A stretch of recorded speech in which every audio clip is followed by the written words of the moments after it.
بسم اللہ الرحمن الرحیم الصلاۃ والسلام علیک یا سیدی یا رسول اللہ وعلی آلک و اصحابک یا نور اللہ اللہم صلی علی محمد کما تحب و ترضی عنہ۔ درود شریف پڑھیے، اسے ہی اپنا وظیفہ بنا لیں۔ چلتے پھرتے اٹھتے بیٹھتے ہر وقت زبان پر درود شریف جاری ہو، ایسا وظیفہ بنا لیں۔ سوتے جاگتے، کام کاج کے ساتھ، باوضو بے وضو، ہر کیفیت میں، ہر حال میں، ہر کنڈیشن میں درود شریف پڑھتے رہیے۔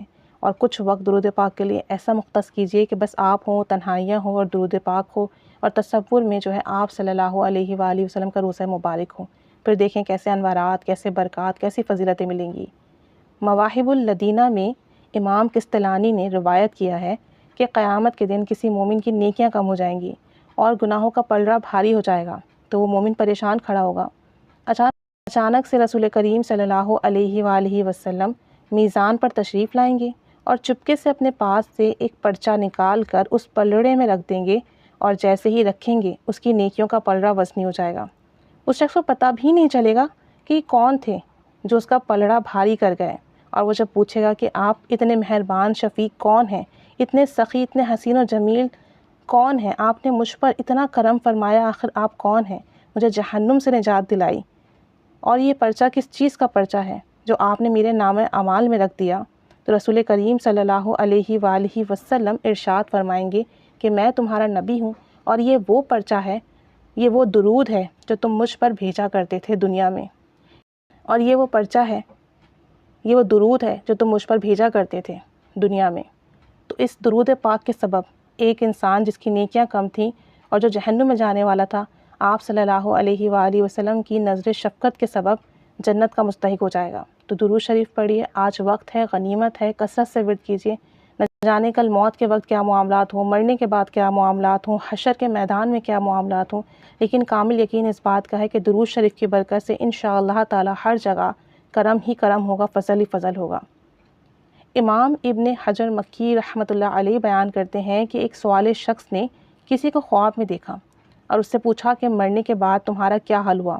اس نے بتایا کہ اللہ تعالیٰ نے میری بخشش فرما دی اور مجھے جنت میں بھیج دیا۔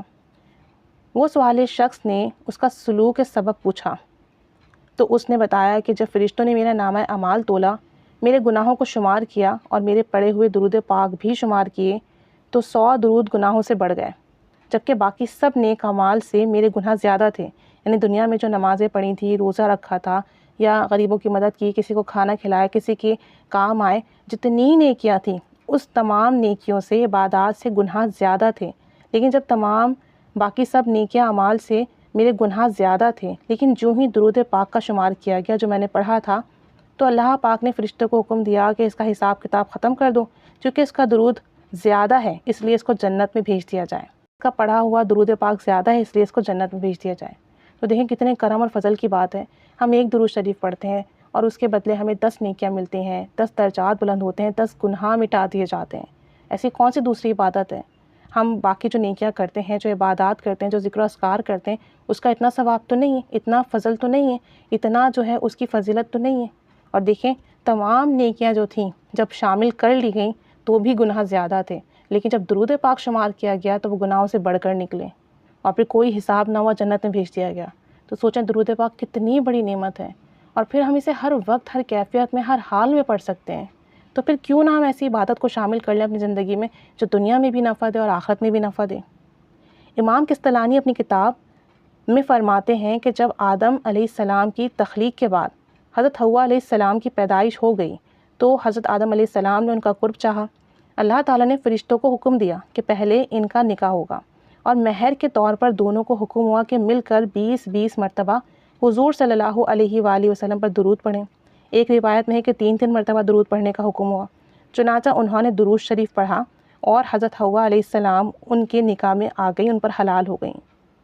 امام شرف الدین بوصیری رحمۃ اللہ علیہ ایک بہت بڑے تاجر اور عالم تھے، اور عربی ادب کے بہت عالم فاضل شاعر تھے، بہت بڑے شاعر تھے، بہت مشہور شاعر تھے۔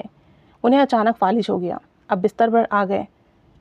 ایک دن خیال آیا کہ کیوں نہ بارگاہ رسالت صلی اللہ علیہ وآلہ وسلم میں کوئی ایسا قصیدہ پیش کروں جو درود و سلام سے بھرپور ہو۔ چنانچہ محبت و عشق میں آپ صلی اللہ علیہ وآلہ وسلم کے لیے چند اشعار پر مشتمل قصیدہ بردہ شریف جیسی زبردست تحریر لکھی، یہ تصنیف کمپلیٹ کی۔ رات کو آپ صلی اللہ علیہ وسلم خواب میں تشریف لائے اور امام بوصیری رحمۃ اللہ علیہ کو فرمایا کہ بوصیری یہ قصیدہ تو سناؤ۔ عرض کیا یا رسول اللہ صلی اللہ علیہ وآلہ وسلم میں بول نہیں سکتا، فالج شدہ ہوں۔ آپ صلی اللہ علیہ وآلہ وسلم نے اپنا دست مبارک امام بوصیری رحمۃ اللہ علیہ کے بدن پر پھیرا، جس سے انہیں شفا حاصل ہوئی۔ بس امام بوصیری رحمۃ اللہ علیہ نے وہ قصیدہ سنایا اور قصیدہ سن کر آپ صلی اللہ علیہ وآلہ وسلم کمال مسرت و خوشی سے دائیں بائیں جھوم رہے تھے۔ ایک روایت یہ بھی ہے کہ حالت خواب میں امام بوصیری رحمۃ اللہ علیہ کو آپ صلی اللہ علیہ وسلم نے چادر عطا فرمائی، جس سے عربی میں بردہ کہتے ہیں۔ اسی وجہ سے اس قصیدے کا نام بردہ پڑ گیا۔ امام بوصیری رحمۃ اللہ علیہ صبح اٹھے تو فالج ختم ہو چکا تھا۔ گھر سے باہر نکلے، گلی میں انہیں ایک مجذوب ایک شیخ دکھے اور امام بوصیری کو فرمایا کہ رات والا قصیدہ مجھے بھی سناؤ۔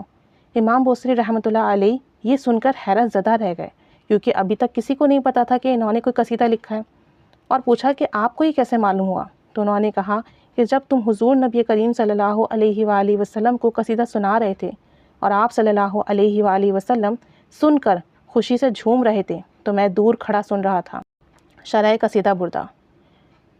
تو بات ساری یہ ہے، آج کل ہمارے جو حالات ہیں، ہمارے جو مسائل ہیں، ہماری جو پریشانیاں ہیں، ہم اس میں اتنے گم ہو گئے ہیں کہ ہماری دل سے محبت نکل گئی ہے۔ ہماری زبان پر درود شریف تو ہے، لیکن وہ درود شریف کا جو ورد ہے نا، وہ بس غرض کے لیے ہے کہ ہمارا یہ کام ہو جائے، ہمارا یہ مسئلہ حل ہو جائے، حالانکہ یہ غلط نہیں ہے۔ ہم اپنے مسئلے کے لیے درود پاک کے وظائف کر سکتے ہیں اور اس سے فائدہ بھی ملتا ہے، لیکن بات یہ ہے کہ اگر دل میں محبت شامل ہو جائے اور پھر درود پاک پڑھا جائے تو یقین جانیے کہ درود شریف جو ہم نے محبت سے پڑھا، اس کی اجر و ثواب کا، اس کی فضیلت کا، اس کے انعامات کا آپ شمار ہی نہیں کر سکتے۔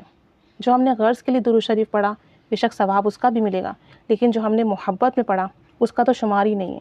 تو درود شریف ایسی عبادت ہے، ایسی نعمت ہے کہ بس اس سے جڑ جائیے، بھلے غرض کے لیے جڑیں لیکن جڑ جائیں، اللہ کریم پھر محبت کے لیے بھی جوڑ دے گا۔ درود شریف پڑھیے، آپ صلی اللہ علیہ وآلہ وسلم کی محبت میں پڑھیے، دن و رات پڑھیے، ہدیہ کرتے رہیے، دعائیں کرتے رہیے، اللہ کریم قبول و مقبول فرما لے، قرب مصطفیٰ صلی اللہ علیہ وآلہ وسلم سے نواز دے۔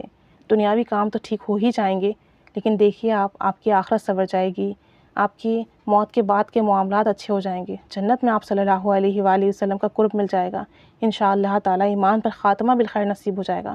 اتنی پیاری عبادت ہے درود شریف، تو اس سے ایک پل کے لیے بھی غافل نہ ہو، کثرت سے درود شریف پڑھیے، دوسروں کو بھی دعوت دیں کہ اگر ایک شخص بھی آپ کی دعوت پر درود شریف پڑھنے لگ گیا تو بس آپ کے لیے صدقہ جاریہ بن گیا، پھر نہ جانے کل ہماری نیکیوں میں کہاں کمی ہو تو یہ درود پاک ہمارے کام آ جائے۔ تو درود شریف پڑھیے اور بہت محبت سے پڑھیے، اور کوئی بھی صیغہ سلیکٹ کریں، بس پڑھتے رہیے۔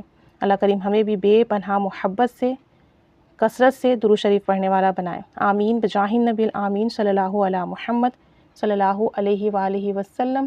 اللہم صلی علی محمد کما تحب و ترضی عنہ۔